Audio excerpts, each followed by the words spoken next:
So today we will discuss about problems on the reheat Rankine cycle. So we have discussed numerous problems on the Rankine cycle, different categories of problems we have just discussed. Now we will move on. We will discuss something related to reheating of a Rankine cycle, the problems how it could be asked. So this is an example. A steam power plant incorporates an ideal reheat cycle to improve the existing efficiency. The steam at 30 bar and 250 degrees centigrade is supplied at a high pressure turbine inlet and expands till it is in the dry saturated at 3 bar. So firstly, initially what happens, the steam gets expands in a HP turbine where it expands up to 3 bar. He has neatly specified. And what is the state also he has specified? It is in the dry saturated at 3 bar. It is in the dry saturated 3 bar. This particular thing is very, very important. Dry saturated at 3 bar. So till that particular state, it will get expanded. Okay, so that is your state 2. From state 2, what happens?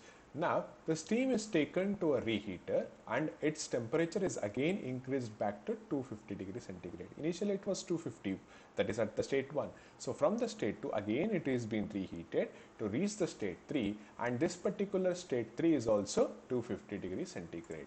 Okay, so here it is.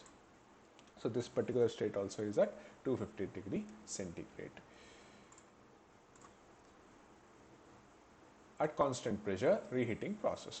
The reheated steam expands in the low pressure turbine. So, this is the reheated steam which is at the state 3, it's getting expanded from 3 to 4 in the LP turbine, LP in the sense low pressure turbine, to where up to the condenser pressure of 0.04 bar. So, this is your condenser pressure. So, initial pressure is 30 bar. So, in the previous all the problems, you might have observed that there are only two pressures. One is the boiler pressure and the other is the condenser pressure. Here, at the intermediate state 2 is there, right? That particular thing would be at the 3 bar, which is the reheating pressure. So, state 2 and state 3, all these will be in the reheating pressure. Okay.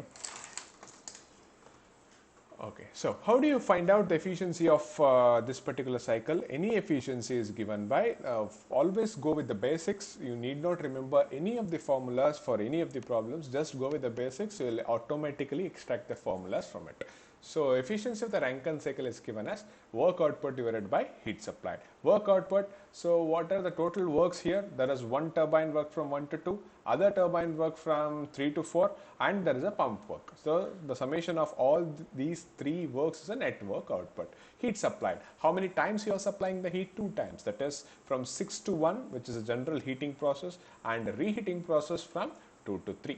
Okay, that is Q6 to 1 plus Q2 to 3. Same thing, W1 to 2, how will you write? It is initial minus final, H1 minus H2. W3 to 4 is initial minus final, H3 minus H4. And W5 to 6 is initial minus final, it is H5 minus H6, which I have just written as WP because there was no space here. Just write it down, H5 minus H6 over here. Okay, here. This particular region. So, plus H5 minus H6 over here. After that, there is heat supplied. Heat supplied is what? Heat supplied is where 6 to 1, final minus initial, 1 minus 6, that is H1 minus H6 plus again from 2 to 3 it is H3 minus H2, final minus initial. So, if you are able to find out what is H1, what is H2, what is H3, what is H4 and H5 and H6, you would be able to calculate what is the efficiency of the Rankine cycle. That is the problem. Again, you have to go with same calculation of enthalpies for all the different 6 states, then you will get to your efficiency. See, he has specified that the expansion outlet of the first turbine is in the dry saturated condition. It might be in the superheated region also, or it might be in the wet region also in some of the other problems. So, carefully observe where is the state 2, where is the end result of your expansion. That is one change they might be asked in the examination. The other change is this particular temperature T3. This is the perfect reheating temperature. That means what is perfect reheating? Initial temperature was T1. Now, if you reheat to the same amount of temperature, then it is known as what? The perfect reheating. So, this particular thing, if it is equal to this particular thing, then it is the exact reheating process. In the some of the problems it might not be the same, guys. Like sometimes the T3 must be much higher, or T3 maybe much lower, so have to look into the things and the calculator as required. Okay, so this is the thing, this is a brief idea. So if you find out H1, H2, H3, H4 and H5 and H6 different enthalpies at all the different stages, you can manage to calculate your Rankine cycle efficiency. Okay, so first one, what is H1? H1 would be in the superheated state, so you can get directly from the steam table. Just go for the steam table and refer for 30 bar and 20 degrees Celsius. You'll get your H1 value. Where is H2? Just look at it. Where is H2? H2 is in the saturated vapor line. If it is in the saturated vapor line, it is equal to the value of Hg. If it is equal to the value of Hg at which pressure? At the pressure of 3 bar. So where is my state 2? State 2 is at 3 bar, correct? So it is Hg at 3 bar. So if you calculate Hg at 3 bar, that would be your H2. Similar, because it is on the saturated vapor line. Now H3 is in the superheated state, this particular thing. H3, but what is the difference between H1 and H3? Both have the same temperatures, but H1 is of 30 bar and H3 is of 3 bar. So you need to calculate the superheated state enthalpies at 30 bar for H1 and 3 bar for H3. Similarly, here it is. Okay. So for H1 you are calculating it for 30 bar, and for H3 you are calculating it for 3 bar, corresponding to that particular pressure. The state might be wherever it is, corresponding to that particular pressure and temperature, the value of H3 can be obtained. After this, kindly note down what is the value of S3. It will be used further to calculate further calculations. So H4 is again H3 is gone. Now we will go for H4. Where is H4? H4 is in the wet region. See, H4 is in the wet region, correct? So if it is in the wet region, how will you calculate? HF plus X into HFG at state 4. At the state 4, what is the pressure? 0.04 bar is the pressure. So at the 0.04 bar pressure, the values of HF and HG are so and so from the team tables. But you don't know what is X at state 4, right? So we'll find out. We'll make use of the condition S3 is equal to S4, this particular thing.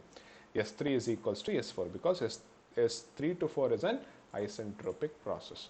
By using that particular condition, we can get S3 is equals to S4, where S4 is equals to SF plus X into SFG at state 4. So at state 4, the pressure is 0.04 bar. At 0.04 bar, SF would be equal to this much, SFG would be equal to this much. Now you know the value of S3, which is equal to S4. You know the value of SF, SFG. You can calculate the value of X4. So X4 calculated value is 0.881. So once you know the value of X4, you can use HF plus X into HFG to calculate your H4. So once you've got H4, we'll move on further. H5, just check where my H5 is.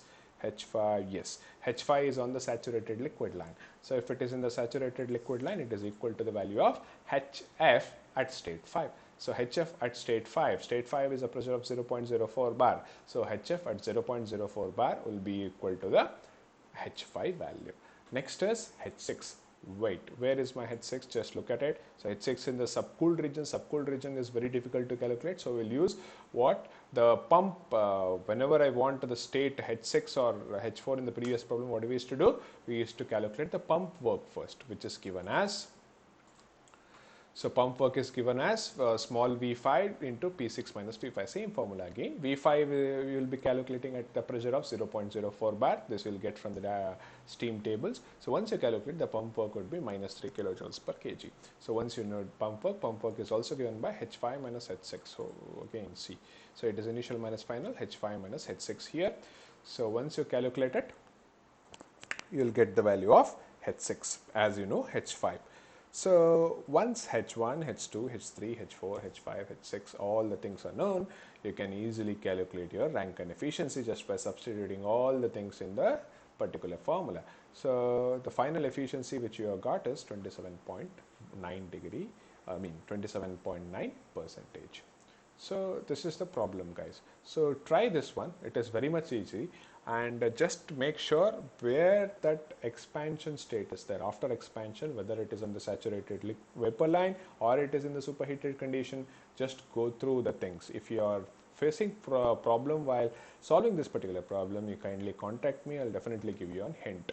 and even you can try this particular problem. This is little bit tricky. If you are smart enough, you can solve this. If you are generating with some of the ideas, if you want to discuss with me, kindly call me and discuss regarding this particular problem. Okay, I will provide you the solution also if you want it. Okay.